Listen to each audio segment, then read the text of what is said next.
সবাইকে শুভেচ্ছা জানাচ্ছি। আজকে আপনারা কষ্ট করে এসেছেন। বিগত দিনে আমরা পূজায়, দুর্গা পূজায় বিভিন্ন সময় গিয়েছি, ঘুরেছি, আপনাদের সাথে পূজার আনন্দকে ভাগাভাগি করে নিয়েছি, সামিল হয়েছি, বিভিন্ন সমস্যার কথা শুনেছি। কিন্তু এই শারদীয় দুর্গা পূজায় আপনারা জানেন বহু ঘাত প্রতিঘাত পেরিয়ে কিন্তু বাংলাদেশ 2025 সালে একটা জায়গায় এসে দাঁড়িয়েছে, ঠিক আছে? সেই আমরা যখন গণতন্ত্রের জন্য সংগ্রাম করেছি, আমরা যখন ভোটাধিকারের জন্য যুদ্ধ করেছি, আমাদের সালতা নগরকান্দার সকলে ধর্ম বর্ণ নির্বিশেষে আমাদের যারা সংখ্যালঘু শব্দটা আমি উচ্চারণ করতে চাই না, কারণ সংখ্যালঘু শব্দে আমি বিশ্বাস করি না। আমি মনে করি আমরা এখানে সকলেই সমান এবং সকলেই সম অধিকার আমরা রাখি নগরকান্দা সাঁতার মাটিতে এবং সারা বাংলাদেশে। বান্ডেল থাকলে প্রতি সেনমানিতে টাকা বাঁচবে। বিকাশ সেনমানি বান্ডেল কিনে জিতুন প্রতি লেনদেনে। আজকে এই গণতন্ত্রের জন্য যে যুদ্ধ আমরা 17 বছর ধরে করেছি, ভোটাধিকারের জন্য যুদ্ধ করেছি, সেই যুদ্ধে কিন্তু আপনারা সকলেই সামিল ছিলেন কোনো না কোনো ভাবে। আপনারাও নির্যাতনের শিকার হয়েছেন, অনেকের জমি দখল হয়েছে, অনেকের পূজা মণ্ডপের আক্রমণ হয়েছে, অনেকের আপনার দোকান ব্যবসা প্রতিষ্ঠান দখল করা হয়েছে। কিন্তু আপনারা ফ্যাসিবাদের চাপে বা সরকারি দলের প্রভাবের চাপে আপনারা অনেক সময় মুখ খুলতে পারেন না বিগত দিনে।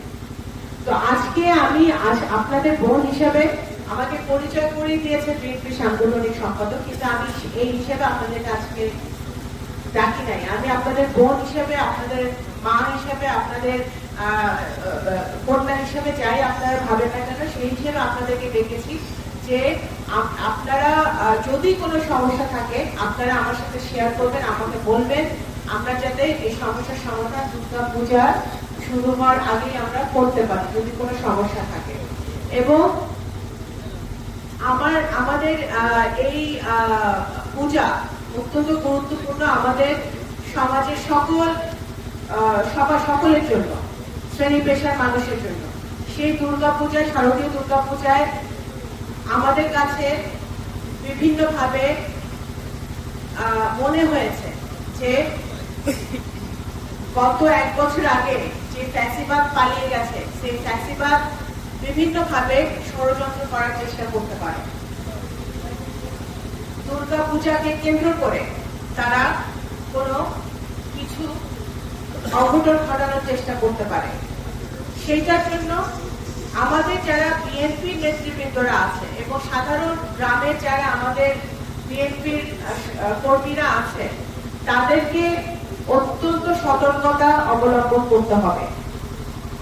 প্রশাসন অত্যন্ত সচেতনতার মধ্যে আছে, প্রশাসনের দায়িত্ব পালন করবে, কিন্তু প্রশাসনকেও আমাদের সহযোগিতা করতে হবে। আমি জানি পাড়ায় যারা আছে তাদেরকে আমি বলতে চাই যে আপনারা দয়া করে এই যে 5ই আগস্টের পরে নগরকান্দা সালতায় কিন্তু আল্লাহর রহমতে কোনো অঘটন ঘটে নাই, কোনো আমার হিন্দু ভাইদের উপরে কোনো আক্রমণ হয় নাই। গত 5ই আগস্টে শেখ হাসিনা পালিয়ে যাওয়ার পরের ঘটনা ঘটেছে, হয়েছে? কোনো নগরকান্দা সালতায় কোনো ঘটনা ঘটেছে? তো কেন ঘটে নাই? কারণ আমরা সবাই সজাগ ছিলাম, আমরা সবাই সবার পাশে ছিলাম। এই দুর্গাপূজা আমাদের একই ভাবে পালন করতে হবে, সবার পাশে থাকতে হবে এবং প্রত্যেকটি পূজা মণ্ডপ আমাদের ওয়ার্ডের যারা বিএনপি কর্মীরা আছে তারা পাহারা দিতে হবে। ভাই বয়সটা কত ভাই? এই বয়সে কি আপনি জাউরামি করেন নাই? ফার্স্ট টাইম করতে গিয়ে কট খেয়ে গেলাম গো ভাই। জাউরামি করার সময় মনে থাকে না তোমার যে জাউরামি করতে যেতেছি নাকি কট খেতে যেতেছি? হায় ভাই, আপনি কি একটা কথা বলছেন ভাই, আমার জীবনের একটা বিশাল লার্নিং ভাই, এটা উপদেশ হিসেবে নিলাম ভাই। তাই চাইলে দেন আমরা জায়গা তাহলে। শোনো ভাইয়া, তোমার একটা কথা কই, সব কার্ডই তোমার এনজয়ের জায়গা লয়ে যাবো না, কিছু কিছু কার্ড এমন মাইন্ডটা চিপা লয়ে যাবো। আরে টের পাইতে দিব ভাই, কি হইলো আমার লোকে? এই কি পাইলাম আমাকে দুটাতে? দুইটা মোবাইল আর মোবাইলে কত টাকা 6,000 এদিকে পুষবো রামগো না ভাই পুষবো না, এই ফোন বেচলে 10, এটা বেচলে 10, 20, আর ফোনের ভিতরে আপনার 6,000 পাইছি, মোট 26,000 ভাই, 26,000 হইব না ভাই। কি করা যায় কদি ভাই গাড়াই দেইরা গা হারাইলে বাপ মা আসবো, বাপ মা আসলে ধরুন মনে করুন আর 10-15,000 হইলে আর কি পুষবো আপনার। তুই একটা ভালো আইডিয়া দিছিস রে, কি রে কি কর ওই ভালো আইডিয়া না ভাই, বাইকতে বন্ধন যাবো না কোনো ভাবে ভাই, বাইকতে বন্ধই দাম যেত না ভাই, ফোন দিলে মাইরেই লেবো, এনেও মাইরে লাইছেন, বলতাছি না কি করব। শোন তোরা বসছিস কি বিপদে, এমন বিপদে তোর বাপ মা ছাড়া আর কেউ এই দুনিয়াতে তোর সাহায্য করবো না, বুঝিস তাই? না ভাই আপনি আছেন বুঝার ভাই, ভাই আপনি বাইকতে ফোন দিলে আপনার আমার মাইরে লেবেন, এই কষ্ট আপনার করা লাগতো না, আমার বাপ মাই আমার মাইরে লেবো ভাই।